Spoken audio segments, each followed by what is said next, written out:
Рахмат. Саламатсыздар, урматтуу кесиптештер. Биз депутаттар кечирим сурайбыз. Саат 2-де аябай маанилүү маселе каралат комитетте. Ошон үчүн эртерээк айтып коюп кеткенге уруксат берсеңиздер. Пикирибизди билдирели. Азыр Жанар мырза айткандай, биз баарыбыз ушул мыйзамды кош колдоп колдогондорбуз. Массалык маалымат каражаттардан канчалык көп таякты жесек дагы, бирок массалык маалымат каражаттарсыз жашай албайбыз. Буга көнүшүбүз керек. Bir azamattар айтып кетти, көбүрөөк позитив жазсаңар деп. Мисалы, айлык көбөйдү. Позитивпи? Позитив. Атаңдын көрү айлык карыз алып көбөйтүптүр. Негативпи? Негатив да. Факт да бул. Маселе журналист эмес, маселе ошол маалыматты кабыл алган инсанда. Баткенге 3 миллиард сом бөлүндү. Позитивпи? А эмне үчүн бөлүндү? Талкаланып калган үчүн. Позитивпи? Негативпи? Бул да факт. Кеп окуп аткан кишиде бирөөгө жааган жандыр майдай жагат, бирөөгө жакпайт. Ошол сыяктуу массалык маалымат каражаттарынын бирден бир аткара турган вазифасы, милдети элге маалыматты жеткирүү, ошол маалыматты түшүндүрүп берүү. А жалган маалымат таратуу боюнча азыр Дастан мырза коллегам кесиптешим айтып кетти, муну менен бийлик алек болот азыр. Жалган маалымат. КТР-ын карайсыңбы, ЛТР-ын карайсыңбы, 24-ын эмнесин карасаң ошону кара. Кызылдай калпты кечке жайнатып жатып алган ошолор. Алар үчүн күрөшүш керек, ошолор үчүн күрөшүш керек. Экинчи маселе, бул жерде Мурат мырза кайра Россия Федерациясын айтып атат. Россия Федерациясындагы мамлекеттик каналдарды карап көргүлө, келгиле анализ жасайлы. Кудайдын куттуу күнү Салабиевдин кечеси бар. Андагы сүйлөп аткан азаматтардын сын пикирлерин карап көргүлө. Карен Шахназаровду угуп көргүлө. Байкагыла. Яков Кедмини угуп көргүлө. Дагы толгон токой эксперттерди угуп көргүлө. Не деген нерселерди айтып атат. Аны бир дагы ЛДПР, бир дагы Коммунисттер партиясы айтпайт, алар айтып атканды. Эртеден кечке сын пикир менен каттуу согуп атат. Аябай каттуу. Же Бесагон ТВ-ны карап көргүлө. Мамлекеттик телеканалдан чыгып атат Никита Михалков. Талканын чыгарып атат бийликти. Силер ошондойду КТРден элестетип көрөсүзбү, урматтуу жакчылар? Элестетип көргүлөчү ошондой көрсөтүүлөр КТРден кетип атканы. Учук чыгып кетет айланайындар, учук. Таң атканча турбай каласыңар андай. Мындай салыштырганда эки тараптуу кылып салыштырыш керек. Мен атайын ушу мамлекеттик тилде сүйлөп атам, мен үчүн жетер жерине жетсин деп да.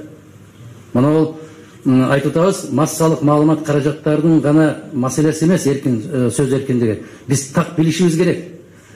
Машинага бензин куйбасаң, машина жылбайт. Күндө жылтыратып, арчып коюп коёбер көргөзмөгө.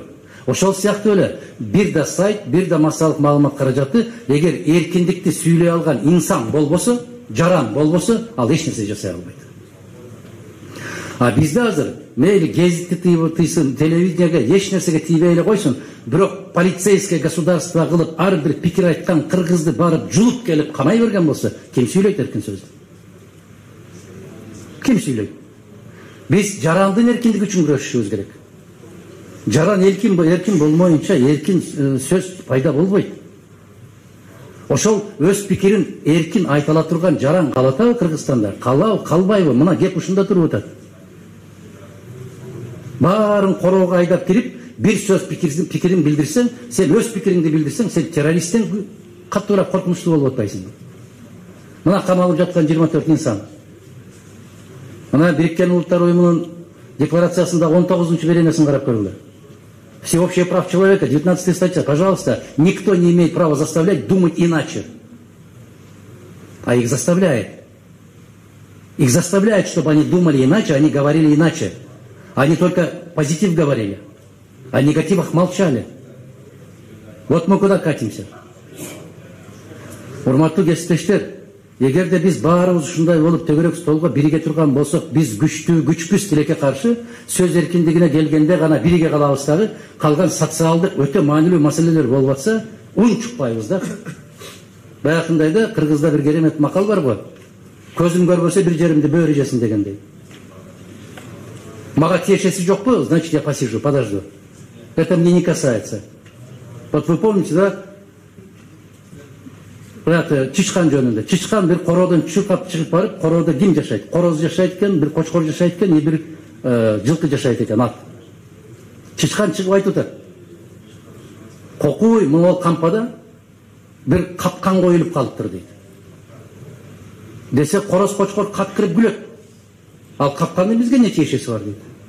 Ал сага тиешелүү дейт. Чычкан капа болуп ичине кирет. А ошол мезгилде кожоюндун жубайы un алайын деп, нан бышырайын деп барат, а жана капканга жылан түшүп калыптыр. Ал жылан кожоюндун аялын чагып алат. Анын ооруп атканын көрүп, корозду союп шорпа кылып берет. Айыкпайт. Дарыгер чакырат, кочкорду союп, этин сатып, ага дары алып берет. Анан болбой айыкпай каза болуптур, эмне кылат? Жылкыны союп, акыркы сапарга узатат. Баягы каткырып күлгөн короз да өлдү, кочкор да жок, жылкы да жок. Анан чычкан ойлонуп отурат дейт. Бизге тиешеси жок деди эле го. Эмне болду буларга деп. Ошол сыяктуу айланайын туугандар, Кыргызстандагы кыбыр эткен нерсенин баары бизге тиешеси бар. Бизге тиешеси бар. Мына мыйзамдын тегерегинде сөз болуп аткандан кийин, мына жанакы жалган маалыматтан этият болуу дегенде, урматтуу Мурат мырза, дайреним отурат. Дайреним аябай машыккан ушул жактардан. Абдан жакшы билет ушундай. Ошол баякы биздин кесиптештерибиз айткан ботторду токтоткула. Акча берип ошолорду кармаган фабрикаларды жапкыла. Андан көрө көйнөк тиккен фабрикаларды ачкыла. Мектеп мугалимдин баякы балдардын формасын тиге турган фабрика ачкылачы айланайындар. Силер өтө көп ачып жүрдүңөр андай фабрикаларды. Анан ким пикирин билдирген болсо эле түнү менен же эртең менен саат 6-да барып баса калган, мен эскертип коем, Мурат мырза билет. Мурат мырзаны мен 95-жылдан бери ушинтип эскертем. 95-жылда эле ушундай сөздү айтып келген. Акаевди деле дал ушундай коргоп келген. Тил тийгизбей келген. А натыйжада эмне кылды? Мына ушулар бийликтин баарын жеп аткан ушулар айланасындагылар. Кокуй, мына азыр эле Жанар мырза айтпадыбы, жана 60 депутат кол коюп бериптир деп. Кандай кылган кезде дагы кол койбойбуз биз андай нерселерге. Бирок булар көнүп калган азыркы бийлик. Колун койдуртат дагы биринчи барагын алмаштырып туруп өзүн коюп коет. Аферизм деп коет муну. Кудайга шүгүр, биздин депутаттар, акыл эстүүлөр кандай кагаз көтөрүп келсе дагы азыр биз кол койбойбуз ага. Бирок мына мыйзамды менимче триггер деп коет, ар бир нерсеге триггер бар да. Эгер ушул мыйзамды депутаттардын колу бутун бурап, жана Иса Өмүркулов айтпады беле? Колу бутубузду бурап кабыл алдырган деп айланайын. Журт атасы деп кыйкырып жүргөн кишини бир түндүн ичинде кандай абалга салып койду. Мына ошондой абалга жеткирбеш үчүн силерге эскертүү да. Силер дыйкандар менен ойносоңор болот, башка бир ишкерлер менен ойносоңор, коркутсаңар болот, башка кылсаңар болот. Бирок сөз эркиндигине келгенде биздин элди коркутуш мүмкүн эмес. Аты өлгөнчө, жаты өлгөнчө аты өлдөгөндөй болуп, мына ушун мисалы, мына азыр 8-чи берениңерди киргизип атасыңар. Призыв к войне деп атасыңар да. Если я буду говорить, если хочешь мира, готовься к войне. Это призыв? Это призыв. Хотя это цитата. Адамдын кадыр баркын деп атасыңар. Биз билебиз, Мурат мырза билет. Мурат мырза ошондо түздөн түз катышкан. Бир эле берене менен Абсамат Масалиевич грамоталык сотко берди. Намысына шек келтирип, экинчи берене менен ошол кездеги президенттин администрациясынын башчысы берди. Гезитти. Абсамат Масалиевичке кадыр баркын 5000 сом деп баалап берди. Себеп Жанар мырза айткан эки гезиттин мындай бир атак даңктуу гезиттер да алар. Администрациянын жетекчисине 250 000 сом, себеп ал эгемен гезит. Эркин гезит. Ошол 250 000 сом айыппул төлөө менен гезитти жаптырганга жетишти. Береле берене. Уважаемые наши зарубежные коллеги, я хочу выразить вам огромную благодарность за то, что вы переживаете за свободу слова в нашей стране. Но я должен сказать, что пока что общественность сама не осознает, какое богатство именно свобода слова, свобода мысли, свобода выражения собственных мнений, мы ни к чему не добьемся. Мы можем обсуждать 10 раз, 5 раз, сколько раз можем обсуждать, но Васька слушает-то есть. А не будет слушать, но будет кушать еще больше с аппетитом. Надо быть очень осторожным. Коомчулук, біз өзіміздің жоопкерчиликти сезмейинче бұл маселени оңдой албайбыз. Рахмат.